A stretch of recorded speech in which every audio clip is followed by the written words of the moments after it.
नमस्कार साथियों, मैं शोभित ढेलौ से आज आपसे संविदा अधिनियम 1872 के एक महत्वपूर्ण धारा 10 पर चर्चा करने के लिए उपस्थित हुआ हूं।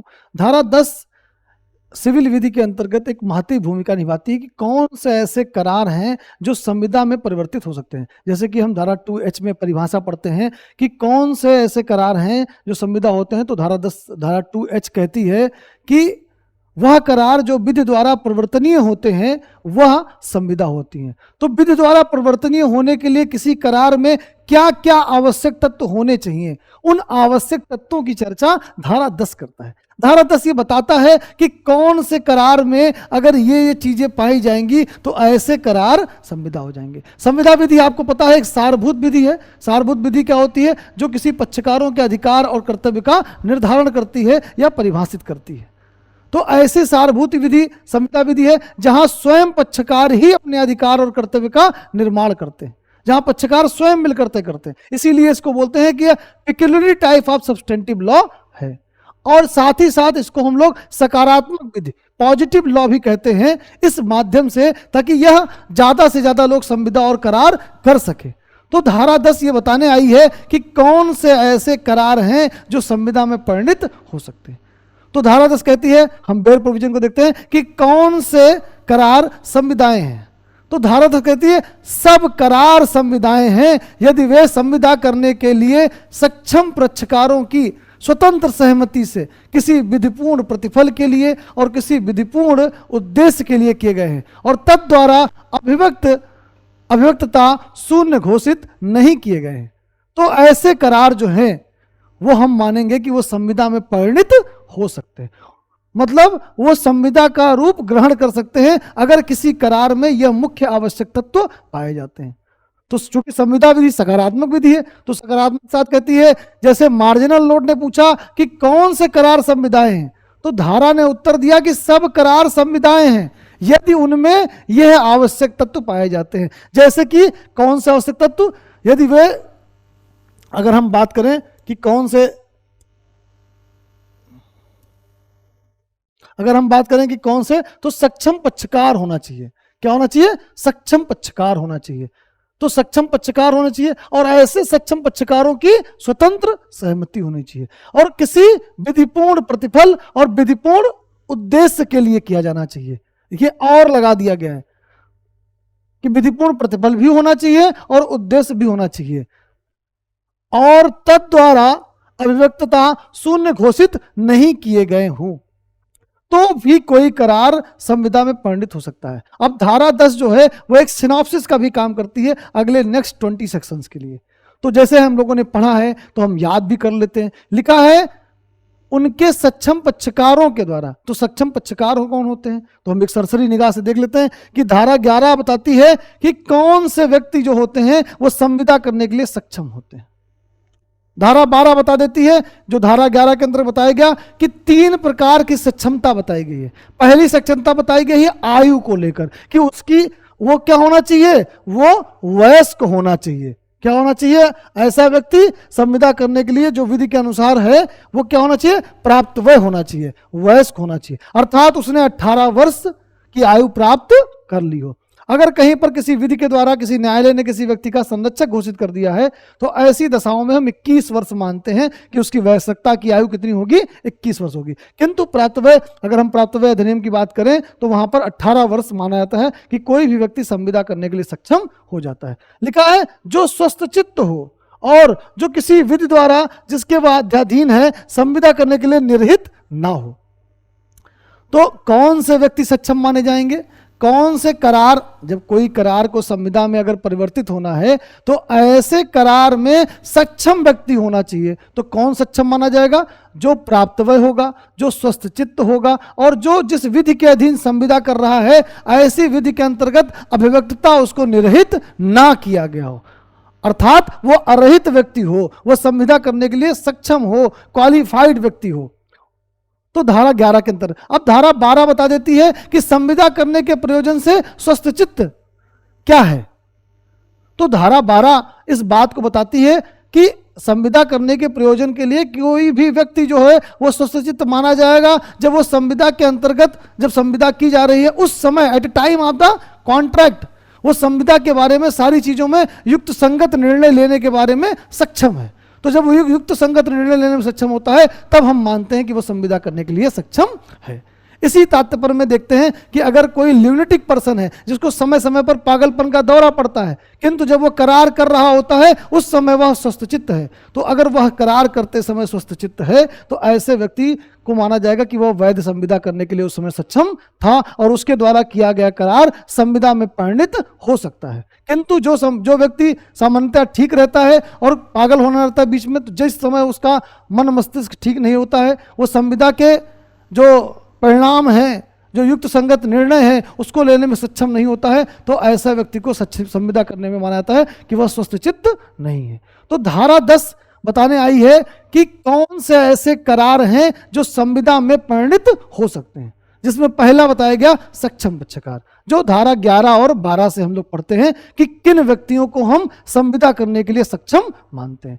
तो धारा 11 ने बताया कि सक्षमता के अंतर्गत प्राप्त वय होना आवश्यक है, स्वस्थ चित्त होना आवश्यक है धारा 12 के अनुसार, और ऐसा व्यक्ति जिस विधि के अधीन संविदा कर रहा है उस विधि के द्वारा उसको निर्हित ना किया गया हो, उसे दिवालापन घोषित ना कर दिया गया हो, इस प्रकार की बात यहां पर आती है। तो धारा 11। धारा 10 जो दूसरी बात कह देती है कि जो सक्षम हैं ऐसे सक्षम व्यक्तियों की स्वतंत्र सहमति होनी चाहिए। तो स्वतंत्र सहमति क्या होती है? तो धारा 14 में बता दिया गया है कि स्वतंत्र सहमति के संबंध में क्या क्या होता है। तो धारा स्वतंत्र सहमति से पहले किसी व्यक्ति की सहमति आवश्यक है कि क्या जो व्यवहार में उस करार में जो उसने अपनी सहमति दी है, क्या उसने अपनी सहमति थी? यदि सहमति ही नहीं थी तो करार तो वैसे ही शून्य हो गया, संविदा की तो बात ही नहीं। तो जहां पर किसी व्यक्ति के सहमति की बात होती है वहां पहले हम धारा 10 की बात करते हैं, और धारा 10 के अंतर्गत हम देखते हैं कि धारा 13 की बात करते हैं, और 13 के अंदर बताता है कि कब कोई व्यक्ति जो है वो संविदा करने में सक्षम होता है। तो लिखा है 2 या 2 से अधिक व्यक्ति सम्मत हुए तब कहे जाते हैं जब वे किसी एक ही बात पर एक ही भाव में सहमत होते हैं। Same thing in same sense की बात होती है। तो जब same thing in same sense, जिसको हम लोग लैटिन मैक्सिम में क्या बोलते हैं, कॉन्सेसस एड इडम, कॉन्सेसस एड इडम, कि जहां पर एक ही बात पर, जो मैं अगर किसी व्यक्ति से सरसों का तेल खरीदना चाहता हूं तो वो भी मुझे सरसों का ही तेल बेचना चाहता है, ना कि नारियल का तेल। तो अगर सहमति ही नहीं बन पाई, मन मस्तिष्क ही नहीं मिल पाया, तो माना जाएगा कि सहमति ही नहीं थी, तो स्वतंत्र सहमति का तो विषय ही नहीं उठता है। अब जब किसी करार में किसी सक्षम पक्षकार ने उसकी स्वतंत्र सहमति से कोई कार्य किया है तो ये चेक किया जाएगा कि उसकी स्वतंत्र सहमति थी कि नहीं थी। तो धारा 14 ये बताती है कि स्वतंत्र सहमति कब नहीं होगी। तो चूंकि हम इसको देखने आए हैं कि कब किन मामलों, तो धारा 14 स्वतंत्र सहमति की परिभाषा बताती है, किंतु परिभाषा जैसी कोई व्याख्या नहीं की गई है, बस मात्र इतना ही बता दिया गया है कि अगर धारा 14 में जो बताए गए 5 तरीके हैं, अगर इस प्रकार से किसी व्यक्ति की सहमति ली गई है तो उसको स्वतंत्र सहमति नहीं मानेंगे। तो पहला उसमें बता देते हैं क्या, प्रपीड़न। धारा 15 के अंदर प्रपीड़न बता देते हैं कि अगर प्रपीड़न से काज है तो उसको हम नहीं मानेंगे। दूसरा, असम्यक असर, अगर किसी व्यक्ति के अंदर धारा 16 के अनुसार उसके साथ असम्यक असर किया गया है तो उसकी स्वतंत्र सहमति नहीं मानेंगे। धारा 17 के अंतर्गत कपट, अगर धारा 17 के अनुसार कोई व्यक्ति के साथ कपट किया गया है तो उसमें, जय डेयरी बनाम पीक का केस है, तो उसमें उसको स्वतंत्र नहीं मानेंगे। धारा 18 के अंतर्गत मिथ्यादुपदेशन है, जिसको हम लोग बोलते हैं इनोसेंट फ्रॉड किया जा रहा है, कि जहां कोई व्यक्ति ने जानते हुए कि उस तथ्य के बारे में उसको विश्वास सही नहीं है फिर भी सामने वाले को विश्वास करा देता है, जहां पर उसने कोई भूल कर दी हो, और ऐसी भूल जो धारा 20, 21 और 22 के अंतर्गत अध्याधीन हो, उस प्रकार से तथ्य और परिस्थितियों के अनुसार करेगा। अब धारा 10 ये जो आवश्यक तत्व बता रही है, उसका पहला आवश्यक तत्व था सक्षम पक्षकार, दूसरा आवश्यक तत्व था कि ऐसे सक्षम पक्षकारों की स्वतंत्र सहमति, तीसरा कह देता है कि ऐसा जो करार किया गया हो, ऐसा करार विधिपूर्ण उद्देश्य और विधिपूर्ण प्रतिफल के लिए किया गया हो, तब हम मानेंगे कि ऐसे करार विधिपूर्ण प्रतिफल। और तो धारा 23 बताती है कि कौन से ऐसे प्रतिफल और उद्देश्य हैं जो विधिपूर्ण हैं, कौन से प्रतिफल और उद्देश्य विधिपूर्ण है और नहीं है। तो करार का प्रतिफल और उद्देश्य विधिपूर्ण होता है सिवाय जबकि मतलब इन सब को छोड़कर हमने कहा कि संविदा विधि एक सकारात्मक विधि है, वो मना कम चीजों को करती है। जैसे धारा 14 में उसने बता दिया कि इन 5 चीजों को छोड़कर हर चीज स्वतंत्र सहमति होगी, लेकिन ये 5 नहीं होंगे। ऐसे ही धारा 23 भी बता रही है कि अगर इन चीजों को छोड़ दिया जाए तो बाकी सब विधिपूर्ण प्रतिफल है और विधिपूर्ण उद्देश्य है। तो धारा लिखा है कि वह विधि द्वारा निषिद्ध ना हो, अगर प्रोहिबिटेड बाय लॉ कोई एक्ट है तो ऐसी चीज ना हो, वह ऐसी प्रकृति की है कि जो वह अनुज्ञात किया जाए तो किसी न किसी विधि के उपबंध का वो विफल कर देगी, वह कपटपूर्ण हो, उसमें से किसी अन्य के शरीर या संपत्ति के क्षति अंतर्वलित हो या विवक्षित हो। संभावना मात्र भी है कि अगर ऐसे कार्य करने का करार किया गया है जिसमें किसी के शरीर या संपत्ति को क्षति हो सकती है, विवक्षित इनडायरेक्ट तरीके से भी कहीं पर ऐसी संभावना है, तो भी माना जाएगा कि वह ऐसे प्रतिफल और करार हैं जो विधि विरुद्ध हैं।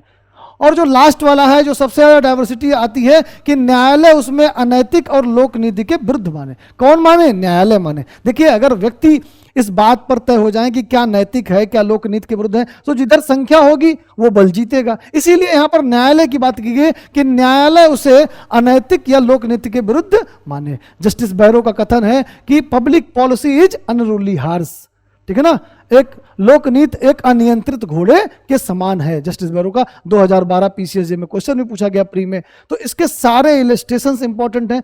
फिर इसका जो चौथा एसेंशियल पॉइंट था धारा 10 का, पहला था कि सक्षम पक्षकार होने चाहिए, ऐसे सक्षम पक्षकारों की स्वतंत्र सहमति होनी चाहिए।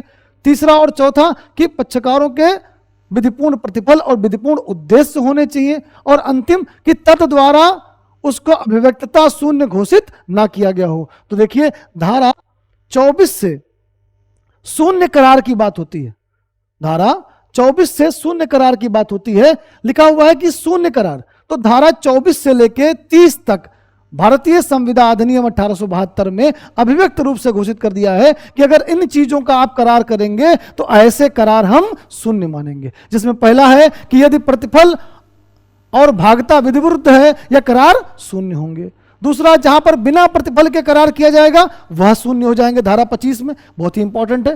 तो इसमें हमको पता है कि 3 इसके अपवाद हैं, 2-3 अपवाद और इसके हैं। जैसे कि गिफ्ट की बात करते हैं हम लोग, एजेंसी की बात धारा 185 में करते हैं हम लोग, 122 धारा 122 टीपीए में जहां पर गिफ्ट की बात करते हैं। तो 3 ये और बाकी अपवाद। धारा 26 जहां पर विवाह के अवरोधक करार शून्य होते हैं। धारा 27 जहां पर व्यापार अवरोधक करार शून्य होते हैं। धारा 28 जहां कार्यवाहियों के अवरोधक करार शून्य होते हैं, विधिक कार्यवाहियों के अवरोधक करार शून्य होते हैं। और धारा 29 करार अनिश्चितता के कारण शून्य होते हैं। अनसर्टेनिटी आ जाती है कि भाई उसने कहा था 100 टन तेल बेचने का करार होता है, उसमें दर्शित करने के लिए कुछ भी नहीं था कि किस तरीका का तेल, सरसों का कि नारियल का, ये पता ही नहीं था। और धारा 30 जिसको हम लोग बोलते हैं पदम के तौर पर किए गए करार, पदम के तौर पर किए गए करार की जो पहली बार परिभाषा दी गई किसी केस में, तो Carlill versus carbolic smoke ball company में इसकी परिभाषा दी गई थी। तो हम देखते हैं कि धारा 10 जो है वो धारा 10 बात करती है कि कौन से ऐसे करार हैं जो संविदा में परिवर्तित हो सकते हैं। तो एक तो सिनॉप्सिस धारा 10 दे रही है कि इन धाराओं के अंतर्गत आप जो है देखेंगे कि धारा 10 के जो आवश्यक तत्व हैं वो इन इसमें अच्छे से परिभाषित किए गए हैं या उनके विषय में बताया गया है।